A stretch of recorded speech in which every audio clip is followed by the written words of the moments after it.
ओम शांति। आज 8/1/2026 की साकार मुरली के मधुर महावाक्यों में बाबा ने विशेष समझानी दी है कि तुम बच्चे इस पाठशाला में बैठे हो, यहाँ पे बैठ के पढ़ रहे हो, ऊंचते ऊंच स्वर्ग का पद पाते हो, तो उसके लिए बड़े ध्यान से पढ़ना है। पेपर्स में कई फर्स्ट भी होते हैं तो लास्ट नंबर भी होते हैं, इसलिए अपने ऊपर ध्यान करना है। मैं कितना को पुरुषार्थ कर रहा हूँ। देखने में आता है जो कोई सब्जेक्ट में कमज़ोर होते हैं ना तो वो नीचे चले जाते हैं, तो अपने ऊपर विशेष ध्यान देना है। पढ़ाई में सिर्फ बाबा कहते माँ में कम याद करो, तभी आप लक्ष्मी नारायण के घराने में जा सकते हो। एम ऑब्जेक्ट तो सामने है ना, तो फिर जब क्रोध करते हो तो अपनी शक्ल देखो कैसी हो जाती है। जब क्रोध करते हो तो आपकी शक्ल कैसी हो जाती है। इसलिए बाबा बार बार समझानी देते हैं कि विकारों में नहीं जाना है। 5 विकार जो सबको नीचे गिरा देते हैं। कल भी मुरली में था ना कि 5वीं मंजिल से गिरा। 5 विकार, काम, क्रोध, लोभ, मोह, अहंकार। काम का तो है ही है, जो दूसरा विकार है क्रोध का, उसमें लोग बहुत ज्यादा फिर वहां पे आप अगर रह जाते हैं, क्रोध करने लग जाते हैं, तो अपनी शक्ल देखो उस टाइम कैसी हो जाती है। आपका तो एम ऑब्जेक्ट है लक्ष्मी नारायण बनना, तो आपकी शक्ल कैसी होनी चाहिए? लक्ष्मी नारायण जैसी, देवताओं जैसा स्वरूप आपका होना चाहिए। तो अगर आप क्रोध में जाएंगे तो अपने आप को देखो, आपकी स्थिति कितनी डाउन चली जाएगी। इसलिए बाबा विशेष समझानी देते हैं कि पद्मा पदम भाग्यशाली कौन है और दुर्भाग्यशाली कौन है। बाबा ने पूरा आज मुरली में क्लियर किया है। भाग्यशाली कौन है? जो पढ़ाई पढ़ते हैं, और जो नहीं पढ़ते हैं, जो सबको दुख देते रहते हैं, वो दुर्भाग्यशाली हैं। आज की मुरली में बाबा ने पूरा अटेंशन करवाया है कि आपने कहीं पर भी मूंझना नहीं है। ब्रह्मा बाबा को भी पूरा रिगार्ड देना है, क्योंकि बाबा कहते इनके तन में ही तो आकर मैं यहाँ पे आपको मुरली सुनाता हूँ ना, तभी मैं आपको आगे आकर ज्ञान दे सकता हूँ ना। ब्रह्मा बाबा के तन में ही तो पाप आते हैं, इसलिए इनको पूरा रिगार्ड देना है। मूंझना नहीं है। ये कौन बोल रहा है? ये किसके महावाक्य हैं? शिव बाबा के ही महावाक्य हैं, उन ब्रह्म बाबा के द्वारा उच्चारण किए गए हैं। इसलिए अपनी एकाग्रता शक्ति को बढ़ाना है। जितनी एकाग्रता शक्ति आपकी बढ़ती जाएगी, तो बाबा कहते परिवर्तन की शक्ति, परवश स्थिति को भी परिवर्तन करने की शक्ति आप में आ जाएगी। इसलिए अपने ऊपर ध्यान दो। ऑलमाइटी बाप की अथॉरिटी से आप कार्य करने वाले बच्चे हो, अपने पर ध्यान दो। मैं क्या कर रहा हूँ, मैं कहाँ तक पावन बन रहा हूँ, दूसरों की तरफ नहीं देखना है। जैसे कल भी बाबा ने मुरली में बताया था ना कि दूसरों को मत देखो, दूसरों की खामियों को मत देखो, और खामियों को देखकर किसी को आपने आगे किसी को समझानी नहीं देनी है। बाबा खुद उनको समझा देंगे, आपने आगे से कुछ नहीं कहना है किसी को। इसलिए अपने ऊपर ध्यान देना है, मैं क्या कर रहा हूँ, मैं कहाँ तक पावन बन रहा हूँ। आज की मुरली का सार है, बाबा कहते मीठे बच्चे कभी भी मिथ्या अहंकार में नहीं आओ, इस रथ का भी पूरा पूरा रिगार्ड रखो। प्रश्न है आज की मुरली से, तुम बच्चों में पद्मा पदम भाग्यशाली कौन और दुर्भाग्यशाली कौन? उत्तर दिया बाबा ने, जिनकी चलन देवताओं जैसी है, जो सबको सुख देते हैं, वह है पद्मा पदम भाग्यशाली, और जो फेल हो जाते हैं उनको दुर्भाग्यशाली कहेंगे। कोई कोई महान दुर्भाग्यशाली बन जाते हैं, वे सबको दुख देते रहते हैं, सुख देना जानते ही नहीं। बाबा कहते हैं बच्चे अपनी अच्छी रीति संभाल करो, सबको सुख दो, लायक बनो, किसी को दुख नहीं देना है। ओम शांति। रूहानी बाप बैठ रूहानी बच्चों को समझाते हैं, तुम इस पाठशाला में बैठ ऊंच दर्जा पाते हो, दिल में समझते हो हम बहुत ऊंचते ऊंच स्वर्ग का पद पाते हैं। ऐसे बच्चों को तो खुशी बहुत होनी चाहिए। अगर सबको निश्चय है तो सब एक जैसे तो हो ना सके। फर्स्ट से लास्ट नंबर तक तो होते ही है ना, पेपर्स में भी फर्स्ट से लास्ट नंबर तक होते हैं। कोई फेल भी होंगे तो कोई पास भी होते हैं। तो हर एक अपनी दिल से पूछे, बाबा जो हमको इतना ऊंच बनाते हैं, मैं कहाँ तक लायक बना हूँ? अपनी चेकिंग करनी है। बाबा ने अपनी चेकिंग के लिए बोला है कि मैं कहाँ तक लायक बना हूँ, अपनी तरफ देखना है। फलाने से अच्छा हूँ व कम हूँ, ये पढ़ाई है ना। देखने में भी आता है जो कोई सब्जेक्ट में कमज़ोर होते हैं तो नीचे चले जाते हैं। भले मॉनिटर होगा तो भी कोई सब्जेक्ट में कम होगा तो नीचे चला जाएगा। अगर कोई मॉनिटर भी होगा ना, बहुत अच्छा भी होगा, तो फिर भी अगर किसी सब्जेक्ट में, एक सब्जेक्ट में भी कम होगा तो उसका वो भी नीचे चला जाएगा। विरला ही कोई स्कॉलरशिप लेते हैं। बाबा क्लियर कर रहे हैं, विरला ही कोई स्कॉलरशिप लेते हैं। जैसे बाबा ने माला बताई है ना, 8 की माला है, फिर 108 की है, फिर 16,108 की है। वो 8 तो बिल्कुल एक अलग ही होंगे ना। वो जो 8 होंगे उसके बाद फिर 108 आएगी, फिर 16,108। इसलिए कोई विरला ही स्कॉलरशिप लेते हैं, वो स्कॉलरशिप वाले होंगे जो 8 होंगे। ये भी स्कूल है, तुम जानते हो, हम सब पढ़ रहे हैं। इसमें पहली पहली बात है पवित्रता की। बाप को बुलाया है ना पवित्र बनने के लिए, क्योंकि हम ही पुकार रहे थे, हे पतित पावन आओ हमको पावन बनाओ। अगर क्रिमिनल आई काम करती होगी तो खुद फील करते होंगे। बाबा को लिखते भी हैं, बाबा हम इस सब्जेक्ट में कम हूँ। स्टूडेंट की बुद्धि में ये जरूर रहता है हम फलानी सब्जेक्ट में बहुत बहुत कम हूँ। कोई ऐसे भी समझते हैं हम फेल होंगे। इसमें पहले नंबर की सब्जेक्ट है पवित्रता। सबसे पहली सब्जेक्ट है पवित्रता। बहुत लिखते हैं, बाबा हमने हार खाई तो उसको क्या कहेंगे। उनकी दिल समझती होगी अब मैं चढ़ नहीं सकूंगा। वो खुद ही समझ जाते हैं कि अब मैं चढ़ नहीं सकूंगा। तुम पवित्र दुनिया स्थापन कर रहे हो ना, तुम्हारी एम ऑब्जेक्ट ही ये है। पवित्र दुनिया स्थापन कर रहे हैं तो एम ऑब्जेक्ट सबसे पहली तो पवित्रता है ना। बाप कहते हैं बच्चों माँ मेकम याद करो और पवित्र बनो, तो इन लक्ष्मी नारायण के घराने में जा सकते हो। टीचर तो समझते होंगे ये इतना ऊंच पद पा सकेंगे व नहीं। टीचर को सब पता चलता है कि ये बच्चा, ये मेरा स्टूडेंट आगे ऊंच पद पा सकता है कि नहीं। वह है सुप्रीम टीचर। तो ये बाबा तो सुप्रीम टीचर है। ये दादा भी स्कूल तो पढ़ा हुआ है ना। कोई कोई छोकरे जैसे लड़के भी ऐसे खराब काम करते हैं जो आखिर मास्टर को सजा देनी पड़ती है। कोई कोई बच्चे ऐसे काम करते हैं जो मास्टर को सजा देनी पड़ती है। आगे बहुत जोर से सजाएं देते थे, अभी सजा आदि कम कर दी है तो स्टूडेंट आदि और जास्ती बिगड़ते हैं। आजकल स्टूडेंट कितना हंगामा करते हैं। स्टूडेंट को न्यू ब्लड कहते हैं ना।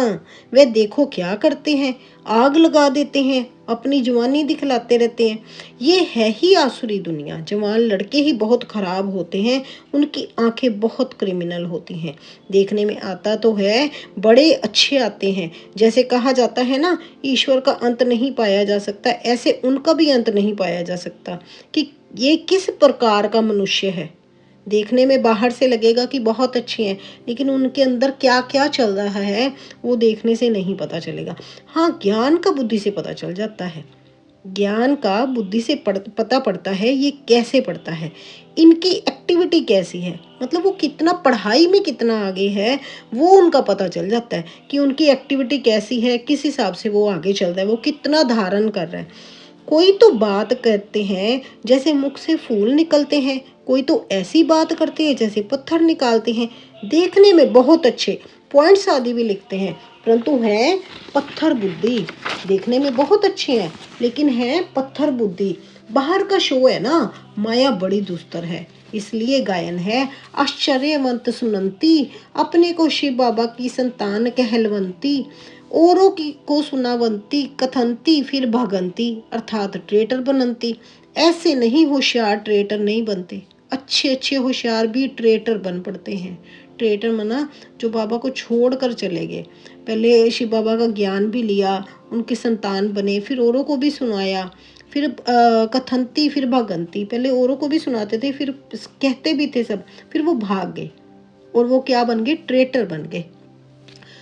उस सेना में भी ऐसे होता है, सेना में भी ऐसे होता है ना। एरोप्लेन सही थी दूसरे देशों में चले जाते हैं, एरोप्लेन लेकर दूसरे देश में चले गए तो वहां के बन गए। यहाँ भी ऐसे होता है क्योंकि माया थप्पड़ लगा देती ना। स्थापना में बड़ी मेहनत लगती है, बच्चों को भी पढ़ाई में मेहनत, टीचर को भी पढ़ाने में मेहनत होती है। देखा जाता है ये सबको डिस्टर्ब करते हैं, पढ़ते नहीं हैं तो स्कूल में हंटर लगाते हैं। ये तो बाप है, बाप कुछ भी नहीं कहते। बाप कहते ना मैं भी ड्रामा के बंधन में बंधा हूँ, मैं किसी को कुछ नहीं कहता। बाप भी देखते रहते हैं। बाप के पास ये कानून नहीं है, यहाँ तो बिल्कुल शांत रहना होता है। बाप तो सुखदाता प्यार का सागर है। तो बच्चों की चलन भी ऐसी होनी चाहिए ना, जैसे देवताएं होते हैं। तुम बच्चों को बाबा सदैव कहते हैं तुम पद्मा पदम भाग्यशाली हो। बाबा कह रहे हैं तुम पद्मा पदम भाग्यशाली हो। बाबा के बच्चे बन गए, बाबा का ज्ञान लिया, बाबा का पूरा परिचय लिया, तो बाबा ने हमें पद्मा पदम भाग्यशाली का टाइटल दिया है यहाँ पे। परंतु पद्मा पदम दुर्भाग्यशाली भी बनते हो। अगर नहीं पढ़ेंगे, नहीं समझेंगे, श्रीमत का पालन नहीं करेंगे तो दुर्भाग्यशाली भी तो बन जाएंगे ना। तो ऐसे नहीं बनना है, अपने ऊपर विशेष ध्यान देना है। मैंने पद्मा पदम भाग्यशाली बनना है। बाबा कहते जो फेल होते हैं उनको तो दुर्भाग्यशाली कहेंगे ना। बाबा जानते हैं अंत तक ये होता रहेगा, कोई ना कोई महान दुर्भाग्यशाली भी जरूर बनते हैं। चलन ऐसी होती है, समझा जाता है ये ठहर नहीं सकेंगे, इतना ऊंच बनने लायक नहीं है, सबको दुख देते रहते हैं, सुख देना जानते ही नहीं, तो उनकी हालत क्या होगी। बाबा सदैव कहते बच्चे अपनी अच्छी रीति संभाल करो, ये भी ड्रामा अनुसार होने का है। और ही लोहे से बदतर बन जाते हैं, और ही लोहे से भी बदतर बन जाते हैं। सो भी अच्छे अच्छे कभी चिट्ठी भी नहीं लिखते, बेचारों का क्या हाल होगा। बाबा कहते सो भी कई इतने अच्छे अच्छे भी बाबा को चिट्ठी तक नहीं लिखते, बेचारों का क्या हाल होगा। क्योंकि बाबा तो कहते हैं ना रोज पोता मेल भी देना है और मेरे को चिट्ठी भी लिखो, बताओ कि आप कैसे, आपका पुरुषार्थ चल रहा है, आपका कैसे आप बाबा की श्रीमत का पालन कर रहे हो। तो बाबा पोता मेल देने को हर तकरीबन मुरली में बोलते हैं, नहीं करते तो बाबा कहते हैं ना, याद करते हैं बाबा कि चिट्ठी भी नहीं लिखते, बेचारों का क्या हाल होगा। पाक कहते हैं मैं आया हूँ सर्व का कल्याण करने, आज सर्व की सदगति करता हूँ, कल फिर दुर्गति हो जाती है। तुम कहेंगे हम कल विश्व के मालिक थे, आज गुलाम बन पड़े हैं। अभी सारा झाड़ तुम बच्चों की बुद्धि में है, ये वंडरफुल झाड़ है, मनुष्यों को ये भी पता नहीं है। अभी तुम जानते हो कल्प माना पूरे 5000 वर्ष का एक्यूरेट झाड़, एक सेकंड का भी फर्क नहीं पड़ सकता। इस बेहद की झाड़ की तुम बच्चों को अभी नॉलेज मिल रही है। नॉलेज देने वाला है वृक्षपति। बीज कितना छोटा होता है, उनसे फल देखो कितना बड़ा निकलता है। ये फिर है वंडरफुल झाड़, इनका बीज बहुत छोटा है। आत्मा कितनी छोटी है, बाप भी बहुत छोटा है, इन आंखों से देख भी नहीं सकते। बाबा भी तो बिंदु स्वरूप है ना, इन आंखों से हम नहीं देख सकते, दिव्य दृष्टि चाहिए बाबा को देखने के लिए। बल विवेकानंद का बतलाते हैं, उसने कहा ज्योति उनसे निकल मेरे में समा गई। ऐसे कोई ज्योति निकल कर फिर समा थोड़ी सकती है, क्या निकला ये समझते नहीं। ऐसे ऐसे साक्षात्कार तो बहुत होते हैं, परंतु वो लोग मान देते हैं, फिर महिमा भी लिखते हैं। भगवानुवाच कोई भी मनुष्य की महिमा है नहीं, महिमा तो सिर्फ देवताओं की है। जो ऐसा देवता बनाने वाला है उसकी महिमा है, जो ऐसे देवता बनाने वाले हैं शिव बाबा, उसकी महिमा है, उनकी महिमा है। बाबा ने कार्ड बहुत अच्छा बनाया था, जयंती मनाना हो तो एक शिव बाबा की। इन लक्ष्मी नारायण को भी ऐसा बनाने वाला तो शिव बाबा ही है ना, बस एक की ही महिमा है, उस एक को ही याद करो। ये खुद कहते हैं ऊंचते ऊंच बनता हूँ फिर नीचे भी उतरता हूँ। ये किसको पता नहीं है, ऊंचते ऊंच लक्ष्मी नारायण ही फिर 84 जन्मों के बाद नीचे उतरते हैं। तत्त्वम बाबा कहते तुम भी ऐसे ही उतरते आए हो। तुम ही विश्व के मालिक थे, फिर क्या बन गए। सतयुग में कौन थे, तुम ही सब थे। नंबरवार पुरुषार्थ अनुसार, जितना जितना जैसा जैसा पुरुषार्थ किया वैसा वैसा बाबा कहते आपने आगे पद लिया। राजा रानी भी थे, सूर्यवंशी चंद्रवंशी डायनेस्टी के भी थे। बाबा कितना अच्छी रीति समझाते हैं। इस सृष्टि चक्कर का ज्ञान तुम बच्चों की बुद्धि में चलते फिरते रहना चाहिए। चलते फिरते भी इस सृष्टि चक्र का ज्ञान तुम्हारी बुद्धि में रहना चाहिए। तुम चैतन्य लाइट हाउस हो ना, सारी पढ़ाई बुद्धि में रहनी चाहिए, परंतु वह अवस्था हुई नहीं है, होने की है। जो पास विद ऑनर होंगे उनकी ये अवस्था होगी। बाबा कह रहे हैं जो पास विद ऑनर होंगे उनकी ये अवस्था होगी, सारा ज्ञान बुद्धि में होगा। बाप के लाडले लवली बच्चे भी तब कहलाएंगे ना। ऐसे बच्चों पर बाप स्वर्ग की रजाई कुर्बान करते हैं, कहते हैं मैं रजाई नहीं करता हूँ तुमको देता हूँ। इसको निष्काम सेवा कहा जाता है। बच्चे जानते हैं बाबा हमको सिर के ऊपर चढ़ाते हैं, तो ऐसे बाप को कितना याद करना चाहिए। ये भी ड्रामा बना हुआ है। बाप संगम पर आकर सबको सदगति देते हैं, नंबरवार पुरुषार्थ अनुसार। नंबर 1 हाईएस्ट बिल्कुल पवित्र, नंबर लास्ट बिल्कुल अपवित्र। नंबर 1 हाईएस्ट जो है वो बिल्कुल पवित्र है और नंबर लास्ट बिल्कुल अपवित्र है। याद प्यार तो बाबा सबको देते हैं। बाबा एक जैसी याद प्यार सबको दे रहे हैं, समझानी भी एक जैसी सबको देते हैं। जितना जितना जिसके भाग्य में होगा उतना वो ले लेगा। बाबा कहती और मैं क्या कर सकता हूँ। कल भी मुरली में बाबा ने बोला था मैं और क्या कर सकता हूँ, मैं तो एक जैसा सबको देता हूँ। बाबा कितना अच्छी रीति समझाते हैं। कभी भी मिथ्या अहंकार नहीं आना चाहिए।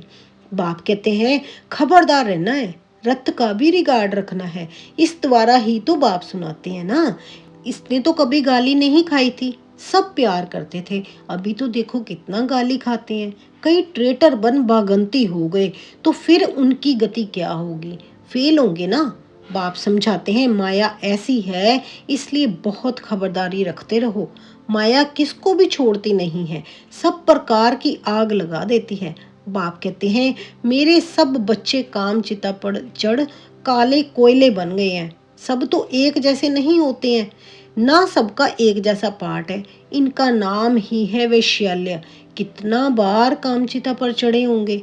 रावण कितना जबरदस्त है, बुद्धि को ही पतित बना देता है। यहाँ आकर बाप से शिक्षा लेने वाले भी ऐसे बन जाते हैं। बाप की याद बिगैर क्रिमिनल आंखें कभी बदल नहीं सकती। इसलिए सूरदास की कहानी है तो बनाई हुई बात, दृष्टांत भी देते हैं। अभी तुम बच्चों को ज्ञान का तीसरा नेत्र मिला है। अज्ञान माना अंधियारा, अज्ञान माना अंधियारा। कहते हैं ना तुम तो अंधे अज्ञानी हो। अब ज्ञान है गुप्त, इसमें कुछ बोलने का नहीं है। 1 सेकंड में सारा ज्ञान आ जाता है, सबसे इजी ज्ञान है।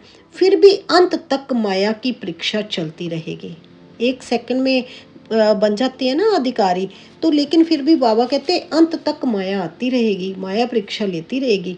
इस समय तो तूफान के बीच में है, पक्के हो जाएंगे फिर इतना तूफान नहीं आएंगे, गिरेंगे नहीं। अभी तो बाबा कहते तूफान के बीच में हो, अगर जब आप पक्के हो जाएंगे फिर तूफान नहीं आएंगे, आएंगे भी लेकिन आप नहीं गिरोगे। फिर देखना तुम्हारा झाड़ कितना बढ़ता है। नामाचार तो होना ही है, झाड़ तो बढ़ता ही है। थोड़ा विनाश होगा तब फिर बहुत खबरदार रहेंगे। फिर बाप की याद में एकदम चटक जाएंगे। समझेंगे टाइम बहुत थोड़ा है। बाप तो बहुत अच्छा समझाते हैं। आपस में बहुत प्यार से चलो, आंख नहीं दिखाओ। क्रोध का भूत आने से शक्ल ही एकदम बदल जाती है। किसी को आंख नहीं दिखाओ, क्रोध का भूत आने से शक्ल ही एकदम बदल जाती है। तुमको तो लक्ष्मी नारायण जैसी शक्ल वाला बनना है ना। एम ऑब्जेक्ट सामने है, साक्षात्कार पिछाड़ी को होता है जब ट्रांसफर होते हैं। जैसे शुरू में साक्षात्कार हुए ऐसे अंत समय में भी बहुत पाठ देखेंगे। तुम बहुत खुश रहेंगे। मिरुआ मौत मलू का शिकार, पिछाड़ी में बहुत सीन सीनरी देखनी है। तब तो फिर पछताएंगे भी ना, हमने ये किया। फिर तो पछता भी नहीं सकते, क्या करोगे कि हमने ये किया, ऐसा किया हमने। फिर टाइम नहीं रहेगा। फिर उनकी सज़ा भी बहुत कड़ी मिलती है। बाप आकर पढ़ाते हैं, उनकी भी इज्जत नहीं रखते तो सज़ा मिलेगी ना। सबसे कड़ी सज़ा उनको मिलेगी जो विकार में जाते हैं या शिव बाबा की बहुत गलानी कराने के निमित्त बनते हैं। माया बड़ी जबरदस्त है। स्थापना में क्या क्या होता है, तुम तो अभी देवता बनते हो ना। सतयुग में असुर आदि होते नहीं, ये संगम की ही बात है। यहाँ विकारी मनुष्य कितना दुख देते हैं, बच्चियों को मारते हैं। शादी जरूर करो, स्त्री विकार में नहीं गई तो कितना मारते हैं, कितना सामना करते हैं। कहते हैं सन्यासी भी रह ना सके, कहते हैं सन्यासी भी रह ना सके। ये फिर कौन है जो पवित्र है दिखाते हैं। वो तो ये समझते हैं ये कौन है जो पवित्र है दिखाते हैं। तो बाबा ने हमें पवित्र रहना सिखाया है ना। तो हमें अपने ऊपर ये होना चाहिए कि हमें पढ़ाने वाला कौन है, हमें सिखाने वाला कौन है। अपने ऊपर गर्व होना चाहिए कि हम बाबा के बच्चे हैं। तो इसमें कभी भी मूंझना नहीं है, कभी भी इस पढ़ाई में मूंझना नहीं है कि हमें खुद शिव बाबा पढ़ा रहे हैं। तो आगे चल समझेंगे भी ज़रूर। सिवाय पवित्रता के देवता तो बन ही नहीं सकते। अगर पवित्रता नहीं है तो बाबा कहते देवता तो आप बन ही नहीं सकते। तुम समझाते हो हमको इतनी प्राप्ति होती है तब छोड़ा है। तुम सबको समझाते हो, बाबा कह रहे हैं कि हमको इतनी प्राप्ति होती है, 21 जन्म का वर्षा बाबा हमें दे रहे हैं। तो इतनी प्राप्ति के लिए अगर पवित्रता को एक जन्म के लिए छोड़ा तो उसमें क्या बड़ा किया। इसलिए बाबा कहते तुम समझाते हो कि इतनी प्राप्ति होती है तब छोड़ा है। सारे पवित्रता अकेला ब्रह्मचार्य नहीं है, बाबा ने पहले भी मुरलियों में क्लियर किया है। हर चीज की पवित्रता, मनसा वाचा कर्मना, कहीं पर भी अपवित्र नहीं होना। संकल्पों में भी आपने अपवित्र नहीं होना। तो आगे जो क्रोध, लोभ, मोह, अहंकार, उसके जो छोटे अंश है, ईर्ष्या, द्वेष, सभी से मुक्ति पानी है। एक अकेला पवित्रता नहीं है, उसके साथ जो छोटे छोटे विकार हैं उन सबको भी हमने खत्म करना है। तब हम आगे देवी देवता जैसा स्वरूप पा सकेंगे। भगवानुवाच काम जीते जगत जीत। काम को जीत लिया तो बाबा कहते हैं आप जगत जीत बन सकते हो। ऐसा लक्ष्मी नारायण बनेंगे तो क्यों नहीं पवित्र बनेंगे। फिर माया भी बहुत पछाड़ती है। लक्ष्मी नारायण बनना है तो पवित्र क्यों नहीं बनेंगे। अभी पवित्र रहेंगे तो आगे उन जैसा बन पाएंगे ना। तो फिर माया भी बहुत पछाड़ती है। माया तो आकर रुस्तम के साथ रुस्तम लड़ेगी ना। तो ऊंची पढ़ाई है ना, बाप आकर पढ़ाते हैं। ये सिमरन अच्छी रीति बच्चे नहीं करते हैं तो फिर माया थप्पड़ लगा देती है। बाप आकर पढ़ाते हैं ये सिमरन बाबा का। बाबा कह रहे हैं माम एकम याद करो, मन मना भव, मन ही मन मुझे याद करते रहो। अगर ये सिमरन मन ही मन अंदर हमारा नहीं चलता, अच्छी रीति नहीं चलता, तो फिर माया थप्पड़ लगा देती है। माया अवज्ञाएं भी बहुत कराती है। सावधान रहना है, बाबा सावधानी दे रहे हैं कि माया अवज्ञाएं भी बहुत कराती है। फिर उनका क्या हाल होगा। माया ऐसा बेपरवाह बना देती है, अहंकार में ले आती है, बात मत पूछो। नंबरवार राजधानी बनती है तो कोई कारण से ही बनेगी ना। अभी तुमको पास्ट, प्रेजेंट, फ्यूचर का ज्ञान मिलता है कि तो कितना अच्छी रीति ध्यान देना चाहिए। अहंकार आया ये मरा। माया एकदम वर्थ नोटा पैनी बना देती है। बाबा तो हमें वर्थ पाउंड बना रहे हैं ना। तो अगर अहंकार आ गया तो फिर माया वर्थ नोटा पैनी बना देगी आपको। बाप की अवज्ञा हुई तो फिर बाप को याद कर नहीं सकते। अगर बाबा की अवज्ञा की तो फिर आप बाबा को याद नहीं कर सकते। अच्छा, मीठे मीठे सिक्की लधे बच्चों प्रति माता पिता बाप दादा का याद प्यार और गुड मॉर्निंग। रूहानी बाप की रूहानी बच्चों को नमस्ते। हम सब रूहानी बच्चों की रूहानी बाप दादा को गुड मॉर्निंग, नमस्ते, ओम शांति। शुक्रिया मेरे बाबा, शुक्रिया। धारणा के लिए मुख्य सार है आपस में बहुत प्यार से चलना है। कभी भी क्रोध में आकर एक दो को आंख नहीं दिखानी है। बाप की अवज्ञा नहीं करनी है। पास विद ऑनर बनने के लिए पढ़ाई बुद्धि में रखनी है। चैतन्य लाइट हाउस बनना है। दिन रात बुद्धि में ज्ञान घूमता रहे। दिन रात बुद्धि में ज्ञान घूमता रहे। वरदान थी आज की मुरली में बाबा ने ऑल माइटी बाप की अथॉरिटी से हर कार्य को सहज करने वाले सदा अटल निश्चय बुद्धि भव। ऑलमाइटी बाप की अथॉरिटी से हर कार्य को सहज करने वाले सदा अटल निश्चय बुद्धि भव। हम सबसे श्रेष्ठ ऑलमाइटी बाप की अथॉरिटी से सब कार्य करने वाले हैं। ये इतना अटल निश्चय हो जो कोई टाल ना सके। इससे कितना भी कोई बड़ा कार्य करते अति सहज अनुभव करेंगे। जैसे आजकल साइंस ने ऐसी मशीनरी तैयार की है ना, जो कोई भी प्रश्न का उत्तर सहज ही मिल जाता है, दिमाग चलाने से छूट जाते हैं। ऐसी ऑलमाइटी अथॉरिटी को सामने रखेंगे तो सब प्रश्नों का उत्तर सहज ही मिल जाएगा और सहज मार्ग की अनुभूति होगी। ऐसे ऑल माइटी अथॉरिटी को सामने रखकर चलेंगे तो सभी प्रश्नों के उत्तर बाबा कहते हैं आपको सहज ही मिल जाएंगे। तो सहज मार्ग की अनुभूति होगी। स्लोगन है आज की मुरली से एकाग्रता की शक्ति परवश स्थिति को भी परिवर्तन कर देती है। एकाग्रता की शक्ति परवश स्थिति को भी परिवर्तन कर देती है। अव्यक्त इशारे हैं आज की मुरली से। इस अव्यक्ति मास में बंधन मुक्त रहे, जीवन मुक्त स्थिति का अनुभव करो। ब्राह्मण जीवन का मजा जीवन मुक्त स्थिति में है। न्यारा बनना अर्थात मुक्त बनना, संस्कार के ऊपर भी झुकाव नहीं। क्या करूं, कैसे करूं, करना नहीं चाहते थे लेकिन हो गया, ये है जीवन बंद बनना। इच्छा नहीं थी लेकिन अच्छा लग गया, शिक्षा देनी थी लेकिन क्रोध आ गया, ये है जीवन बंद स्थिति। अच्छा, इच्छा नहीं थी कोई भी काम, मतलब आगे कोई गलत काम करनी थी लेकिन अच्छा लग गया तो फिर वो काम आपने कर दिया। शिक्षा देनी थी किसी को तो वहां पे क्रोध आ गया। तो बाबा कहते हैं ये जीवन बंद स्थिति है। ब्राह्मण अर्थात जीवन मुक्त। ब्राह्मण बने हो तो जीवन मुक्त बनना है, जीवन बंद में नहीं आना है। कभी भी ऐसे किसी बंधन में बंध नहीं सकते। ब्राह्मण अर्थात जो जीवन मुक्त ब्राह्मण बच्चे हैं वो कभी भी ऐसे किसी भी बंधन में बंध नहीं सकते। इसलिए अपने ऊपर विशेष ध्यान देना है। मैं तो कहीं ऐसा नहीं करता, किसी को बनाने लगते हैं, शिक्षा देने लगते हैं तो आगे डिबेट में ही चले जाते हैं, क्रोध में चले जाते हैं, ऐसा तो नहीं है। ये तो नहीं करते रहते क्या करूं कैसे करूं, ऐसा तो नहीं है। अपने ऊपर ध्यान देना है। आज बाबा ने पूरी समझानी दी है मुरली में कि पहले तो ब्रह्मा बाबा को कभी गलत नहीं सोचना, ब्रह्मा बाबा का पूरा रिगार्ड रखना है, क्योंकि बाबा कहते मैं उनके रथ में ही आता हूँ। सबसे पहला पॉइंट तो यही है।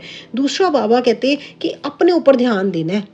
आप भाग्यशाली बन रही हो या दुर्भाग्यशाली। बाबा ने तो हमें टाइटल दे दिया, मैं आपको पद्मा पदम भाग्यशाली बनाता हूँ। इसलिए अपने ऊपर विशेष ध्यान देना है, मैं कहाँ तक पावन बन रहा हूँ।